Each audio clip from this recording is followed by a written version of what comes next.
My name is Luna and I am 26 years old. That's all you need to know about me for now.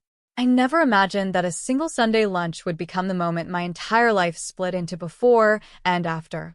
At that time, I still believed family arguments cooled down, that parents eventually saw reason, that love, however flawed, had limits. I was wrong.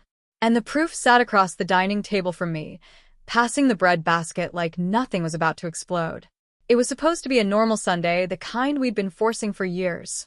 My mom cooked too much food, like always. My dad sat at the head of the table, silent, authoritative, waiting for the right moment to speak. My brother wasn't even there, which should have been the first warning sign.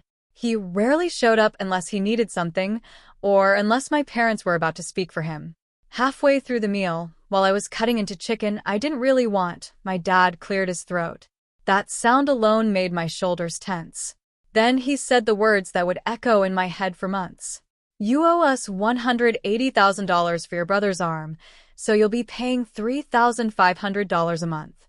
Just like that. No build-up, no explanation, no shame. I remember looking up slowly, convinced I'd misheard him. My fork froze midair. My mom nodded beside him, already prepared, already aligned. Then she added calmly, almost gently, "Family helps family." There it was, the sentence they always used when I was expected to sacrifice. When I was expected to fix things I didn't break, I asked what he meant. My dad sighed, annoyed, as if I were being difficult on purpose. He explained that my brother had been in an accident, that his medical bills were enormous, that insurance didn't cover everything, and that as his sister, with a house, with savings, with no real responsibilities, I was the obvious solution. They had done the math already, $3,500 a month for years, until the $180,000 was paid. I asked one simple question. Why me? That's when my mom looked straight at me and said something I'll never forget. She said my brother deserved a future, and I was strong enough to survive without one. The room went quiet after that. I could hear the clock ticking on the wall. My heartbeat matched it. Tick, tick, tick. I told them calmly, because screaming would have given them power, that I needed time to think. My dad frowned. My mom reached across the table and touched my hand. Her voice soft again, rehearsed. Don't worry, you don't really have a choice. That was the moment something inside me shifted. Not anger, not sadness, clarity. I leaned back in my chair and said the words that would later become my armor. Great, but you can't have my house because I stopped myself. Not because I didn't know what I wanted to say, but because I realized something important. They didn't deserve my plans. They didn't deserve my honesty. Their faces tightened. My dad asked what I meant. I smiled, small, polite, controlled, and said we'd talk later, that I needed air. Then I stood up, thanked my mom for the food, and walked out like my world hadn't just cracked open. That night, I didn't sleep. I sat on the edge of my bed and replayed everything.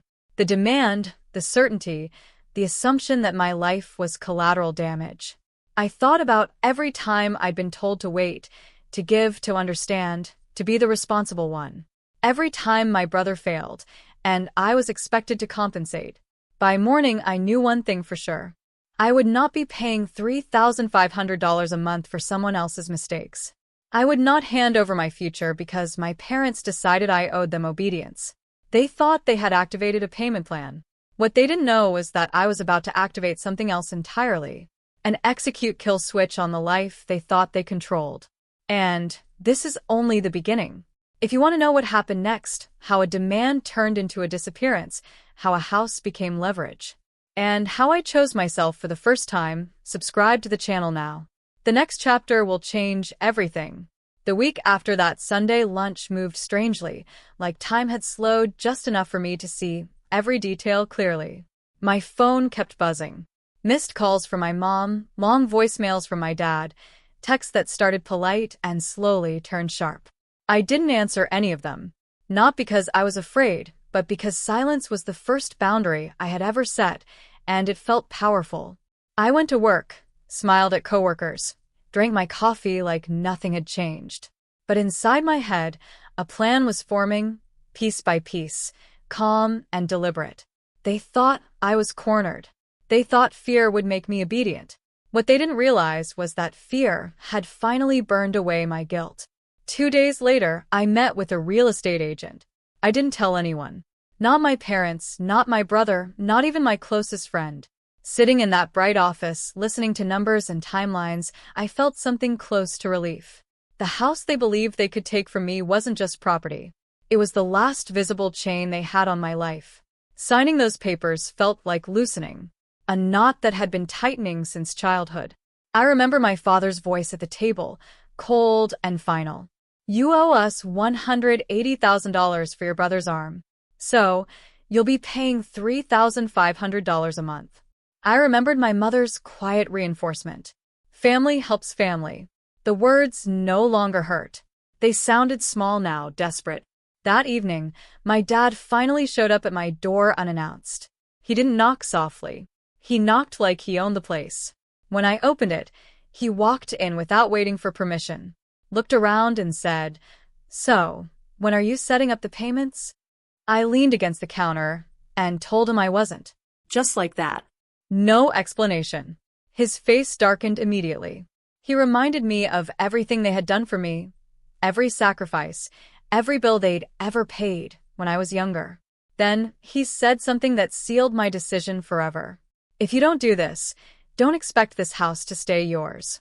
I looked him straight in the eyes and calmly repeated the sentence I'd held back at Sunday lunch. "Great, but you can't have my house." He laughed sharp and dismissive and told me I was being dramatic. That's when I realized they still thought this was a bluff. They believed pressure would work like it always had. The calls escalated after that.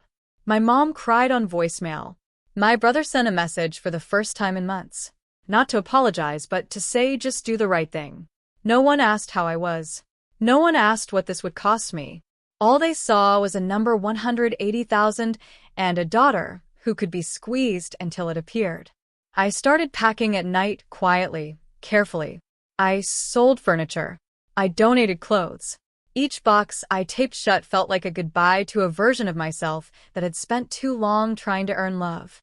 When the offer on the house came in, I accepted it within an hour. I didn't negotiate. I didn't hesitate.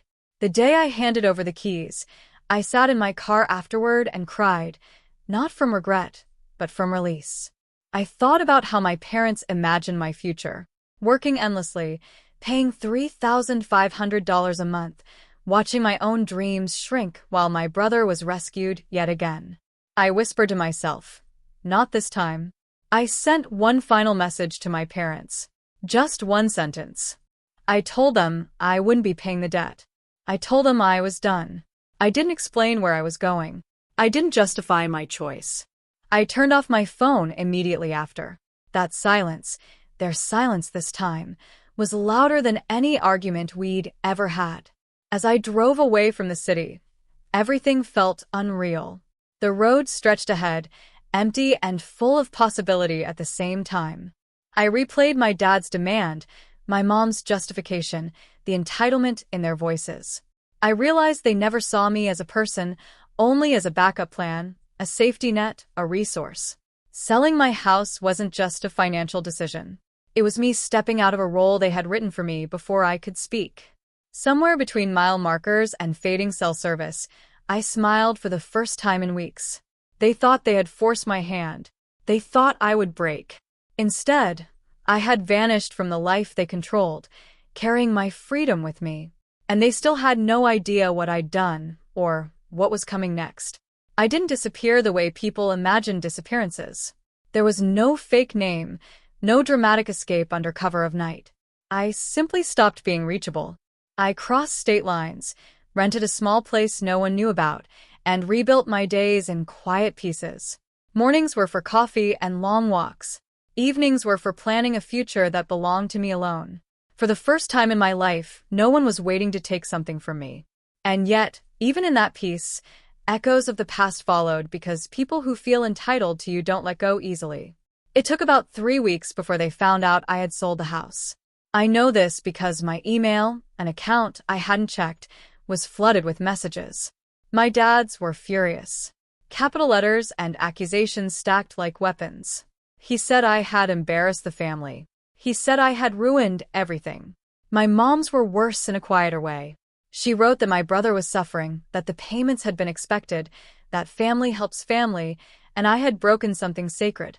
My brother finally called, leaving a voicemail where he said my name like it was a betrayal in itself.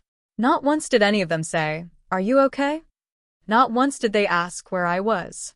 That's when I knew I had made the right choice. A month later, my aunt reached out.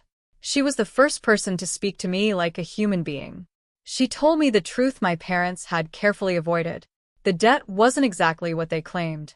Insurance had covered more than half. The $180,000 number had been inflated, padded, dramatized, used as leverage. I sat on my bed staring at the wall, feeling something cold settle in my chest. That Sunday, lunch replayed in my mind again. My father's voice firm and demanding. "You owe us $180,000 for your brother's arm, so you'll be paying $3,500 a month." It hadn't just been unfair. It had been a lie. I sent one final message after that. Not angry, not emotional, just clear. I told them I knew the truth. I told them I wouldn't be returning, and I wouldn't be sending money. I reminded them of the moment at that table when I had tried to speak, when I had said, "Great, but you can't have my house," and how they had laughed. Convinced I was powerless, I ended the message with one sentence. "This is me choosing myself." Then I blocked every number. Life didn't magically become perfect after that. Some nights were lonely. Some mornings I woke up wondering who I would have been if I had stayed. If I had agreed to $3,500 a month. If I had let guilt win. But then I'd remember the alternative. Years of resentment, exhaustion, and being reduced to a solution instead of a daughter. I remembered how calmly they tried to take everything I had built. And the doubt would fade. Months passed. I changed jobs. I met new people who didn't know my family history, who valued me for who I was, not what I could provide. I started saving again, not out of fear, but out of hope. Sometimes I caught myself smiling at nothing, overwhelmed by the quiet victory of it all. My parents had tried to activate control. Instead, I had activated my own execute kill switch, not on them, but on the version of my life that existed only to serve others. If you're listening to this and you feel trapped by expectations that are crushing you, hear me clearly. Love that demands your destruction isn't love. Boundaries aren't betrayal. Walking away doesn't mean you're heartless. It means you're awake. I didn't disappear to punish my family. I disappeared to save myself. If this story resonated with you, if you've ever been told you owe your life to someone else's choices, subscribe to this channel. More stories like mine are coming. Stories about reclaiming power, choosing self-respect, and proving that sometimes the bravest thing you can do is